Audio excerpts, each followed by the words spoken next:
Today we have a revenge story against somebody that ruins a person's house. We'll get into that in a bit, but first, Cake Decorator Revenge. This is not my story, but my mother's. My mom is an incredibly talented artist. For that reason, she went into cake decorating because she could make edible art. Trust me, our birthday cakes were epic. My mom worked at a grocery store bakery, pretty big store at the time. There was a bakery manager who assigned cakes, and there was a store manager who was in charge of the whole store. He was a total jerk. My mom went to work on a Friday, got her assignments, which included a wedding cake, and got to work. She heard through the store gossip that today was the store manager and his wife's anniversary. He was going to have the bakery make his anniversary cake and cupcakes for his party later. Of course, he wants mom to drop everything she's doing to create his very specific cake. Mom says I'm just too busy and you don't pay me overtime to stay late, so I won't have time, but one of the junior decorators do it. He tells her, nope, no way. He will authorize her overtime. He has very specific types of frosting, colors, decorations, the whole shebang. His problem was his wife didn't like chocolate frosting or cake, so he was pretty bummed he couldn't have what he wanted. My mom was so agitated that he was making her stay late, and she would have to pay extra for the babysitter, that she decided to make a special cupcake just for him to try before he went home. Cue pettiness. Back then they used to have this laxative that looked like little chocolate bars. My mom took a quick break, went and bought a box of that stuff, and mixed it in with a little batch of chocolate frosting for a special treat for the store manager. She decorated the cake, iced all of the cupcakes, including the special one for the store manager, and then got back to work. Mom managed to get everything done by skipping lunch and only getting out of there 45 minutes late. As she's walking up the stairs to clock out, she hands the store manager his special cupcake. Conversation went something like, since you can't have what you wanted, I made this one cupcake specifically for you. She watches with great pleasure as he eats the cupcake in around 3 bites, telling her how fantastic it was. Now, my mom giggles and clocks out. She goes home and is called by the bakery manager pretty early in the morning to inform her he needs to see her before she starts her shift Monday morning. Now, mom's worried she's going to lose her job, so she goes to work half an hour early Monday morning and sits down to have her bakery manager tell her he's writing her up. He's not firing her, much to mom's relief. The bakery manager has tears running down his face as he tells mom the store manager not only crapped his pants in the store in front of staff and the customers, but he did so all in his car on the way home. They had to cancel the dinner party because he could not get off the toilet. Apparently his wife asked him what he ate that made him have such a stomachache, and he of course blamed mom. The wife had eaten some of the regular cake and said she was fine, so it must have just been his. She also told him that's what you get for treating your employees like crap. They give you crap in return. The best part of this is that the store manager was so embarrassed, he transferred to a different store so he wouldn't have to see anyone he'd crapped his pants in front of. My mom took it as a win-win. It was the only write-up my mom ever received at work. Hey, if you intentionally slip something into your food that you're baking at your job, and you also directly afflict your store manager with something like that, and you just get off with a warning, I think that's a particularly good day. Also, hi, I'm Steven, and if you guys enjoy awesome stories of revenge, why not hit those like and subscribe buttons down below? That said, our next story is, I, 27-year-old female, deleted my mother-in-law off of Facebook after she wasn't happy about me being pregnant.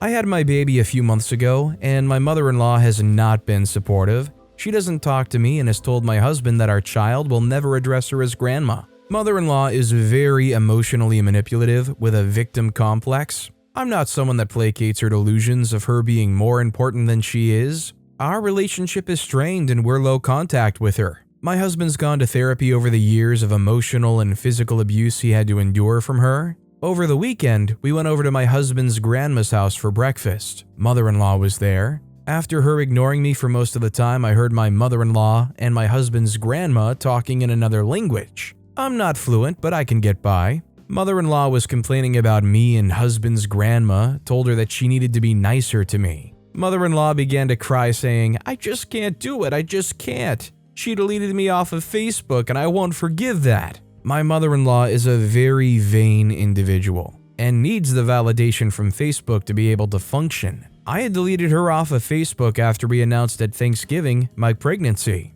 My parents hadn't been able to make it to Thanksgiving because dad had broken his ankle. She was saying, maybe your mom and dad didn't come this year because your dad's really beating your mom. I was stunned by this and told her that my dad broke his ankle. She said, maybe they just said that to hide the bruises. In reality, I know she said this because she's divorced, big surprise, and she'd been forced back to the US after her ex-boyfriend called immigration to get her kicked out of Scotland. But then my husband told her I was pregnant. We were met with silence, then a half-hearted congrats. My husband was crushed from her lack of response, and I was done with her. I went to my Facebook that night and deleted her. She found out that she was deleted when she tried to tag me in a post about my pregnancy. She wanted the validation of likes she would get. Apparently, when she saw I deleted her, she deleted her own Facebook account out of spite, and now is miserable without being able to post. She doesn't like Instagram or Snap, and Facebook was the only place she could get validation. I'm more than a little amused that she so desperately wants her social media, but can't create another account without acknowledging that she deleted her last account out of spite, and will do anything to save face. Honestly, it's sad how attached to Facebook she is. It's also kind of sad to see her in retaliation thinking she's gonna get sympathy, delete her own Facebook when you know that's just like the worst thing mentally for her to do. Our next story is Lie and Blame My Coworker. Let's see the evidence. This story is from the 90s before work computers were a thing, and we kept paper records. Every meeting had minutes recorded. The minutes were photocopied and circulated. Most people didn't keep track of them, but I filed them meticulously in order. I worked for a snack manufacturer. We were developing a new brand of potato chips. The marketer, let's call him Adam for this project, was new, arrogant, dressed in sharp suits, looked down on the engineers, production, and development team, which was not the norm for the company. As we developed the product, Adam was dismissive of our input. He wanted the size of the chip packet changed so it was tall and thin. So our packaging guy Dave did the work, mocked up samples, which Adam approved. Dave told Adam he needed to show the samples to the sales team. This was all recorded in the minutes. When I received the artwork to check for legal requirements, it looked really similar to a beer brand. Same name, same design. I expressed my concerns to Adam, who was responsible for design approval, and was told that that was not my job. I made sure my concerns were recorded in detail, and that Adam said they were not of concern. The product got launched and I moved on to the next project, until Dave came to see me. He was stressed and explained that the product was being pulled a couple of weeks and he was being blamed. It was being pulled for two reasons. The beer company had complained and said it was too close to their name and design. The tall, thin packets were too tall to fit on the shelves of our largest retailers, so they refused to stock the chips. If the chips aren't in stores, the customers can't buy them.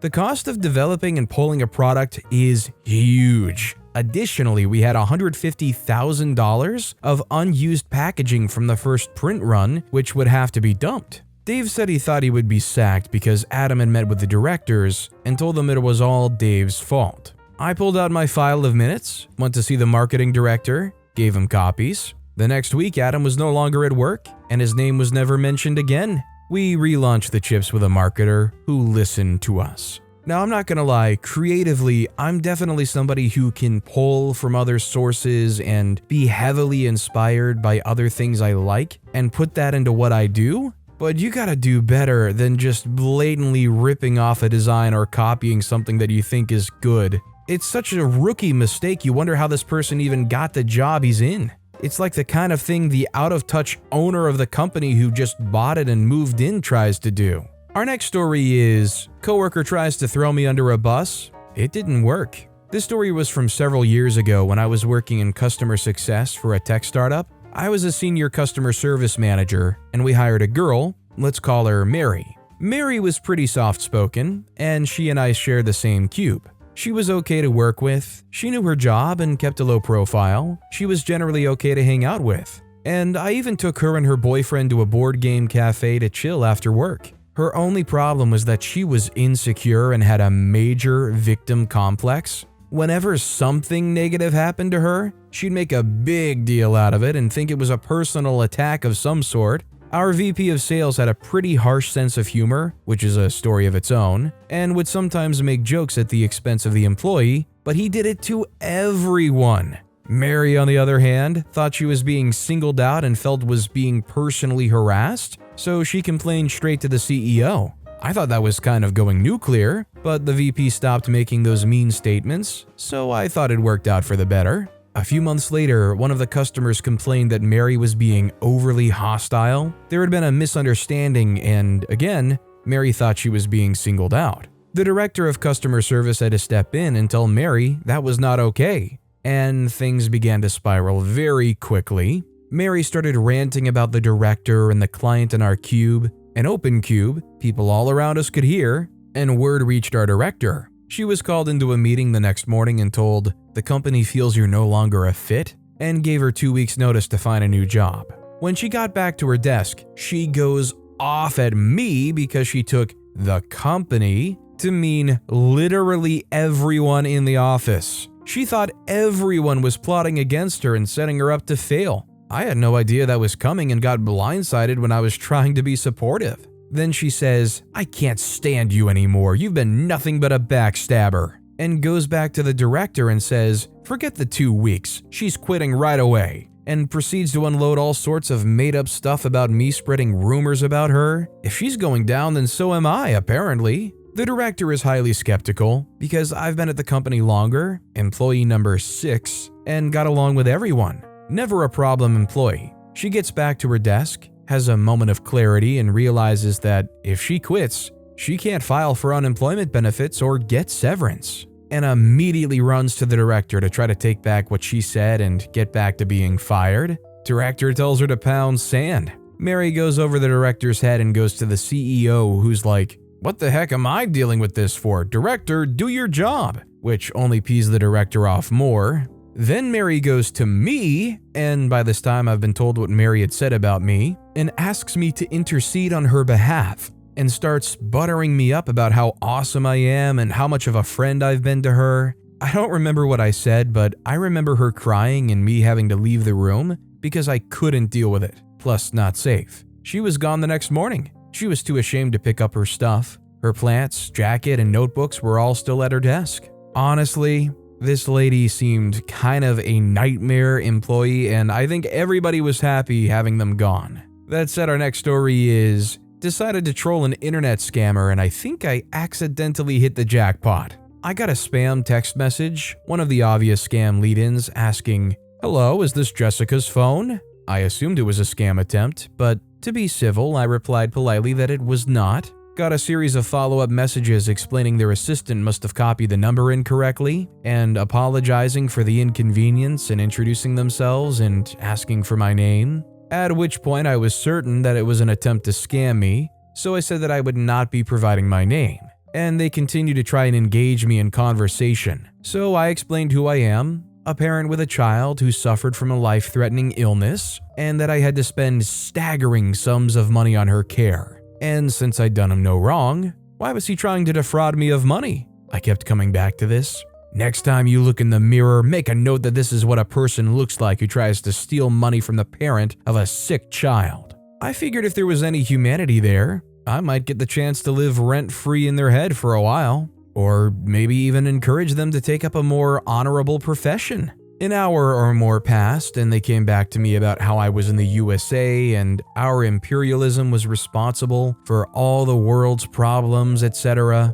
At which point, I replied that my assumption was that he was in China, and while I might not like how the Chinese government treats the people of Hong Kong or Tibet, that wouldn't justify my trying to steal from a random person in Shanghai. I sent that and heard nothing further. I decided to follow up and troll a bit more, and none of the messages went through. Then it dawned on me, I'd said some choice words in the same sentence to a guy in China. I'm pretty sure that's the trifecta to hit their police state monitoring system, so he might be getting a bit more attention from the local authorities than he was really looking for. I don't know for sure, and I probably never will, but it makes me feel good to know that I may have accidentally done just about the only thing that could cause the guy to get in trouble locally. Let me just say, I've seen a number of videos on these scammer-type people. A lot of the people who end up in this position, honestly, if you say, "How dare you try to scam somebody who's in such an unfortunate situation," they might be the type of people to get a kick out of it.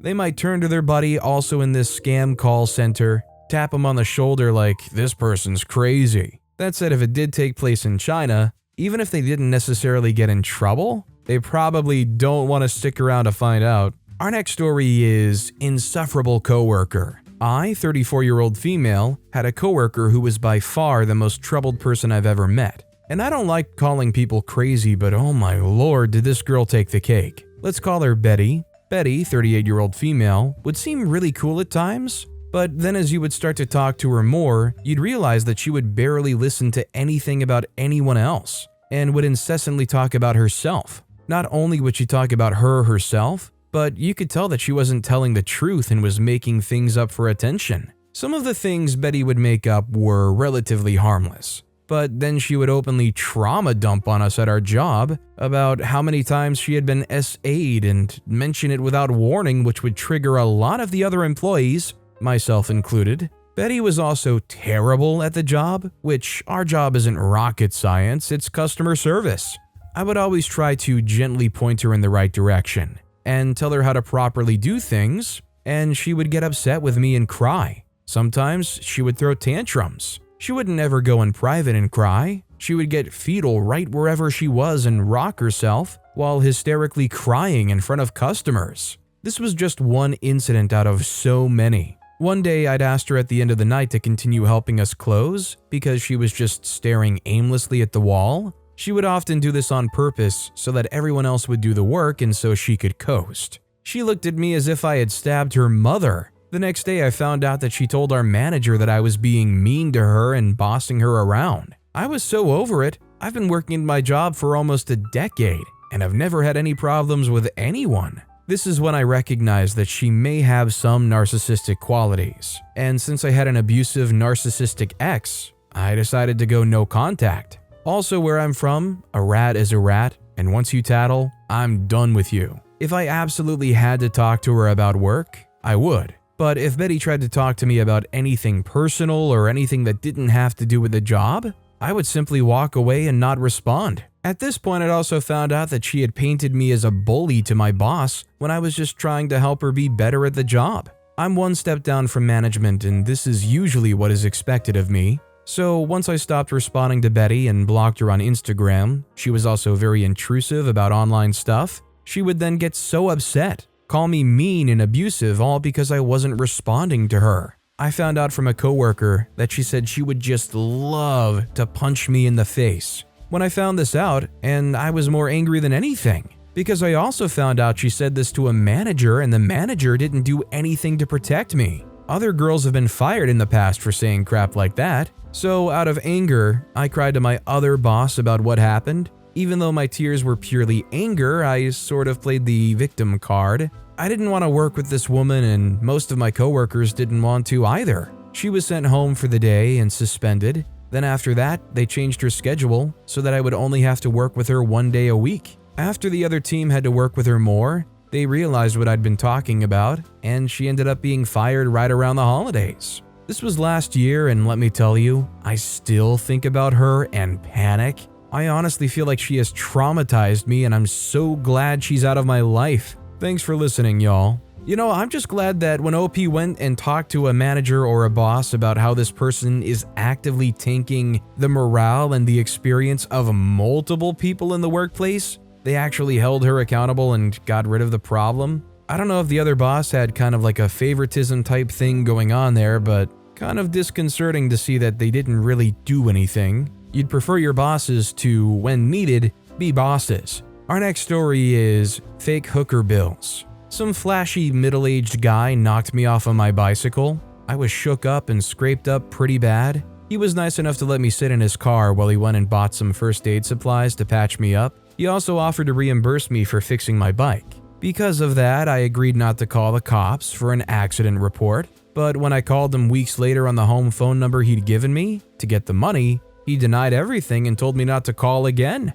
Okay. So I had my girlfriend call back during the day. His wife answered, "Hello, I'm calling from Platinum Escorts about a bounced check." Wife was like, "Nah, not my Joe." So my girlfriend patiently described his expensive car down to the mirror ornaments and explained to her how he picked up the girls in it. That convinced her. How much was the check, she asked. $1,200. was the reply. She screamed, "I'm gonna freaking kill him." Serves the guy right, but let's be real. In a situation like this, why do you wait weeks to try to collect that money? As soon as really you let that guy off the scene, you're gambling on him never showing up again. Our next story is mild revenge on cheating husband. About 6 years ago now, my then husband never came home one night. I was pregnant with our second child. Our first was 5. He'd been having an affair with my best friend and was leaving me for her. I don't remember a lot about that time in my life, but I do remember packing his things for him. It was right after Easter and we'd had about 4 dozen Easter eggs laying around.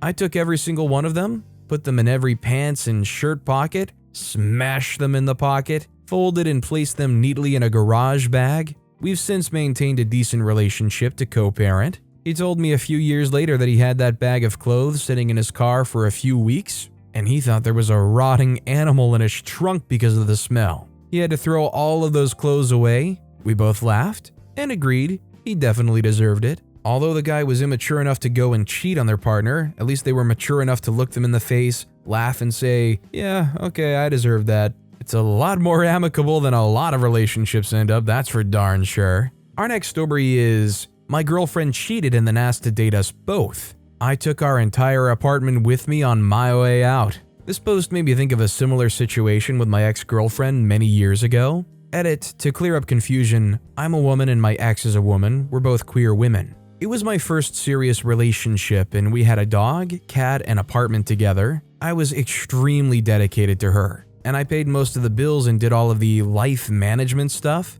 Tip, look for an equal. I paid for basically every furnishing in the home despite her making more. My ex was horrible with money. My ex had met some girl online and I caught her cheating. She gaslit me until I snooped and found the proof. She then had the gall to ask me if she could date us both while she figured out what she wanted. I was done. I booked movers. Moving day came. They packed everything except her bed, desk, clothes, and 2 $5 IKEA coffee tables. And goodbye every single piece of kitchenware. Here's where I got really petty. I left the paper plates and plastic cutlery but took everything else. When I left the apartment, it had no sofa, no dining table, no chairs, no wall decor, no bathroom towels, no shower curtain, no bathroom materials except one roll of toilet paper. I didn't even leave the soap in the kitchen because I'd bought that. And I didn't even want the shower curtain. It was a dollar store find, but I wasn't about to let her keep it. The look on her face when she realized I was leaving was stunned, because she didn't realize what that would mean for her. Then she told all of her friends that I was a bench for taking all of our stuff that only I paid for. She had the gall to expect to cheat on me and expect to be allowed to keep things I had bought. She then, as I was moving out, asked me to stay, but when I refused, she lined up a new roommate with an aggressive dog who basically destroyed the apartment. She was evicted 3 months later for non-payment of rent and spent months living at a campsite. I was even nice and had left her a letter detailing the bills and when they were due. Made no difference. She's tried to be friends a few times since, seemingly forgetting how we ended things. I hear she's cheated on all her new partners repeatedly since we were together. Good riddance, Kara. I took the dog. I paid for the dog. The cat was hers pre-relationship. 2. How much do you guys want to bet that her reaching back out to OP was really all just about a sad, desperate attempt at rebounding whatever failed relationships they started to go through? Hey, let's rekindle things because it's easy and I'm alone again. This next story is Ruin My House, Enjoy Your Surprise. So a friend of mine was recently gifted a house from her grandmother. Her aunt and aunt's ex had been living there and she was moving out. The ex had been staying there until everything was finalized. A few days before taking possession, my friend and her boyfriend did a walkthrough to see what work needed to be done to get it move-in ready. Usual things like painting and whatnot. Fast forward a few days to possession day and they go in. The ex had taken all the doorknobs off of every door except the front, had played hockey in the kitchen, and had put holes in all the walls and destroyed the floor in the room that was to be for my friend's daughter. Her grandmother doesn't want her causing issues because the guy is kinda nuts and just wants the headache to be over. Well, he still has some boxes and bags of belongings in the basement to come and get, but he also has a large dog. He never cleaned up after the dog, and so the backyard is full of large dog piles. Now the backyard is cleaned up, and his boxes and bags have a lovely moving out present for him. Steal my doorknobs and destroy my house? Keep your crap. Literally. Man, I cannot imagine. They go and pick up their things to move, and all of a sudden, what's that smell? Ruffle, ruffle, they open a box. Oh my lord. Our next story is, my brother's crush was a snob. This happened 12 years ago when I was a junior in high school. I was 17 and my younger brother Thomas was 16 and a sophomore. There was a really pretty girl in my grade that I'd considered pursuing myself a few times, but I didn't bother. She was snobby and full of issues. Somehow my brother always had a knack for getting the interest of older girls. No interest in his own grade or below. He approached her and they hit it off. They hung out at my house and at her house, but nowhere else. She told him she didn't want to be in a relationship and wanted to keep their fling a secret. He agreed, and after a few weeks, he lost his virginity to her. She treated him like a boyfriend in private, but ignored him in person at school and social functions. After a few more weeks, the high was wearing off and he realized how dumb the privacy thing was, and approached her in school and just tried to join her and her group of equally snobby friends in conversation and stood by her. She acted like she didn't know him and called him a creep, and the other girls laughed. He was broken. He felt stupid and embarrassed. He realized just how cold she was. She was lucky I didn't hear her because I would have let all the secrets out. The next day, Thomas waited until the end of the day when school was out to go find her in the parking lot by the bus line. She was always out there in a large group. He walked right into the middle of her friend group and handed her a pair of her underwear and said, "You left these at my house," and walked away. This is usually the kind of thing that you only actually see in coming of age teenage films or whatever TV shows that deal with high school. Usually I feel like I've heard most people don't actually care that much about their social cliques having grown up in real life. But it's sad to hear that there really are some genuine examples out there where they're willing to have a whole relationship, a whole intimate relationship, and then turn around and act like, no, I don't know that person at all, just because they want to look a little bit better in front of all their snobby friends.